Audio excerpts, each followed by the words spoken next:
उस कार्यालय के सभी लोग अपनी अपनी जिह्वाओं का इस्तेमाल पूंजी के रूप में किया करते थे। उनकी चतुर जिह्वा अपने अपने स्वार्थ की पूर्ति की मूल संपत्ति थी। वे सर्प दानव की जिह्वा की तरह अविरत लपलपा रहे थे। जिह्वा से धारदार तलवार की तरह बातें निकलती थीं। जिह्वा के ऊपर और नीचे के नुकीले दांत औरों को डसने के लिए कटकटा रहे थे। सभी का मतलब सिर्फ दूसरों को अपनी व्यथा सुनाना था। साधु और संतों की तरह दूसरों को उपदेश देते थे, मानो वे किसी धर्म प्रचारक के खास शिष्य बन गए हों। कईयों का मस्तिष्क कुटिल बुद्धि के साथ साथ क्रोध और अहंकार से भरा हुआ था। लेकिन उस कार्यालय के तृतीय श्रेणी कर्मचारी सदाशिव सबसे अलग किस्म के व्यक्ति थे। वे शांत, नम्र, ईमानदार, मेहनती, नियमों के प्रति वचनबद्ध और सरलता की प्रतिमूर्ति थे। उनकी चिंताधारा हमेशा साधु महात्माओं की तरह होती थी। एक आदर्श नागरिक में जो सारे गुण होने चाहिए, वे सारे गुण उनमें थे। वे उपरिस्थ अधिकारी के आदेश और निर्देशों का पालन काफी निष्ठा के साथ किया करते थे। वे कभी किसी से अनावश्यक गपशप करते नहीं थे। जब बोलना जरूरी होता था तभी बोलते थे। दूसरों के मामलों में टांग अड़ाते हुए कभी टिप्पणी करते नहीं थे। सब कुछ सुनते थे लेकिन कोई प्रतिक्रिया व्यक्त करते नहीं थे। वे वास्तव में एक संवेदनशील और भावप्रवण व्यक्ति थे। उनका चेहरा हमेशा गंभीर दिखाई पड़ता था। चेहरे की गंभीरता के पर्दे पर उनके दुख की झलक दिखाई पड़ती थी। सदाशिव हमेशा अपने काम में लगे रहते थे। दफ्तर का काम करते समय उनका अपना कोई स्वार्थ होता नहीं था। जिसका स्वार्थ नहीं, वह दूसरों के प्रति आग्रह क्यों दिखाता। हमेशा अपने ही काम में लगे रहने वाला तथा दूसरों के प्रति आग्रह प्रकट न करने वाला व्यक्ति कैसा हो सकता है। इसलिए दूसरों की नज़र में वे आत्मनिष्ठ थे। दफ्तर का काम करने के लिए वे किसी से रिश्वत लेते नहीं थे। जो रिश्वत देना चाहता था वे उसके काम को रोक देते थे।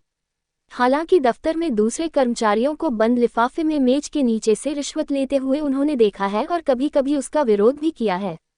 खुद रिश्वत न लेना और दूसरों के लेते समय बाधा उपजाने वाला व्यक्ति औरों की नज़रों में क्या हो सकता है। इसलिए समाज से दुर्नीति और भ्रष्टाचार दूर करने के लिए और सामाजिक चेतना के निर्माण के लिए वे कभी अफसरों को उपहार देते नहीं हैं। इसलिए वे राकेश, नरेश, प्रतिमा आदि सहकर्मियों की भांति हाकिम के प्रिय पात्र नहीं हैं, नहीं उनके हाथ का खिलौना है। वे समय पर दफ्तर में पहुंचते हैं और दफ्तर से सभी के लौटने के बाद ही लौटते हैं। इसलिए वे अपने काम के प्रति कर्तव्यनिष्ठ हैं। खाने और पीने के प्रति उनका कोई लोभ नहीं है। रिश्वत के रुपये इकट्ठे करके दफ्तर की तरफ से जो दावत और पिकनिक मनाए जाते हैं उनमें वे हिस्सा लेते नहीं हैं। कम से कम इंसान का स्वादिष्ट भोजन के प्रति लोभ का होना स्वाभाविक है। जो आदमी स्वादिष्ट भोजन से विमुख रहता हो, अवश्य उसे। वे दूसरे सहकर्मियों के साथ कॉलोनी में रहते हैं, लेकिन उनकी जीवन शैली काफी सरल है। दूसरों की बुराइयों को सुनना, बुरा कहना और बुरा देखना उन्हें पसंद नहीं है। इसलिए वे अकेले ही प्रातः भ्रमण में निकलते हैं और चाय की दुकान में दूसरों के साथ कभी चाय नहीं पीते हैं।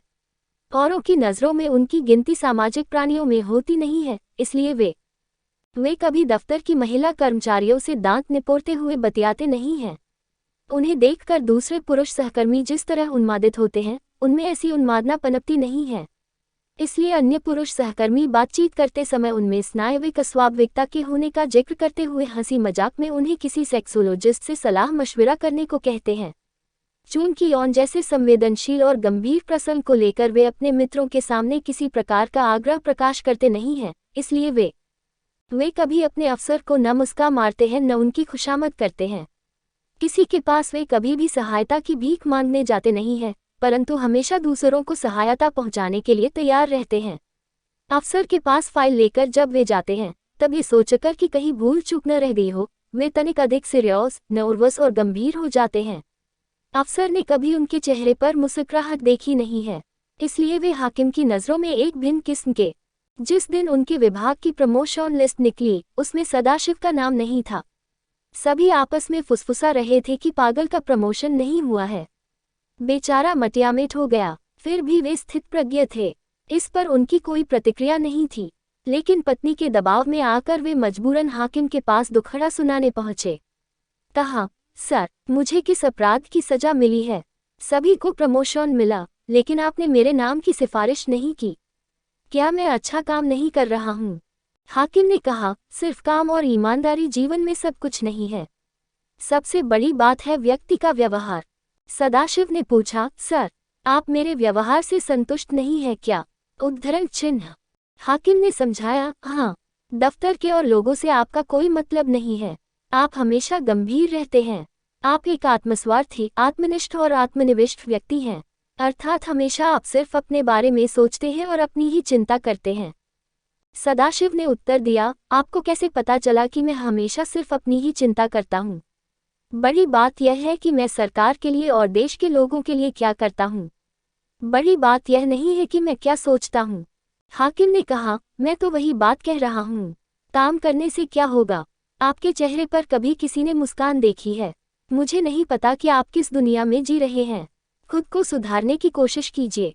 उस दिन वे दुखी मन से कार्यालय से लौटे। पता नहीं कि उनकी गलती क्या है जो हाकिम ने उन्हें सुधरने के लिए कहा। इस बात को सोचते सोचते उन्हें सारी रात नींद नहीं आई। सुबह सुबह आईने के सामने खड़े होकर उन्होंने हंसने की कोशिश की। हंसने की कोशिश में वे अलग अलग किस्म की आवाज निकालते रहे। उन्हें याद है कि जब वे 10 साल के थे, तब एक सड़क हादसे में परिवार के सभी लोगों की मौत हो गई थी। संयोग से वे अकेले बच गए और मामाजी के यहाँ पले बसे। उस दिन से पता नहीं उनकी मुस्कुराहट कहीं गायब हो गई, लेकिन मुस्कुराना अब उनके लिए निहायत जरूरी है। आईने के सामने खड़े होकर वे जोर जोर से हंसने लगे। उनकी विकराल हंसी को सुनकर परिवार के सभी की नींद टूट गई। पत्नी, बेटा, बेटी सब बिस्तर छोड़कर आए और देखा कि वे अलग अलग हाव भाव प्रदर्शन करते हुए बिना किसी कारण के जोर जोर से हंस रहे हैं। सभी ने सोचा कि वे पागल हो गए हैं। दिन के 10 बजे दफ्तर में पहुंचने के बाद सदाशिव ने जिस किसी को देखा, अपनी भौहें ऊपर नीचे नचाते हुए हौले हौले मुस्कुराने लगे। उनकी मेज के पास जो भी आया, उसे देखकर हंसने लगे। चपरासी चाय लेकर आया तो उसे देखकर तनिक हंसने लगे। दफ्तर की असिस्टेंट प्रतिमा फाइल लेकर आई तो उसे देखकर काफी फीकी मुस्कान बिखेर दी। सभी कानाफूसी करने लगे कि सदाशिवी का पागलपन और बढ़ गया है। प्रतिमा ने शिकायत की कि सदाशिव की मुस्कान में मेरे लिए कुछ अलग और गलत इरादा भरा हुआ लगता है। इस बात को लेकर दफ्तर में खूब चर्चा चली। जो व्यक्ति बिना किसी कारण के हंसता हो, वह पागल नहीं है तो और क्या है। यदि सभी लोग बकरे को कुत्ता कहेंगे, तो बकरे को भी कुत्ता माना जाएगा। कार्यालय में सभी की नज़र में सदाशिव पक्का पागल माने गए। कसरत के नाम पर विलासी व्यक्ति 50 बार दंड बैठक लगाता है, सुबह शाम भ्रमण करता है, व्यायामशाला में जाता है। हड्डी तोड़ मेहनत करने वाला मजदूर इसे पागलपन समझता है।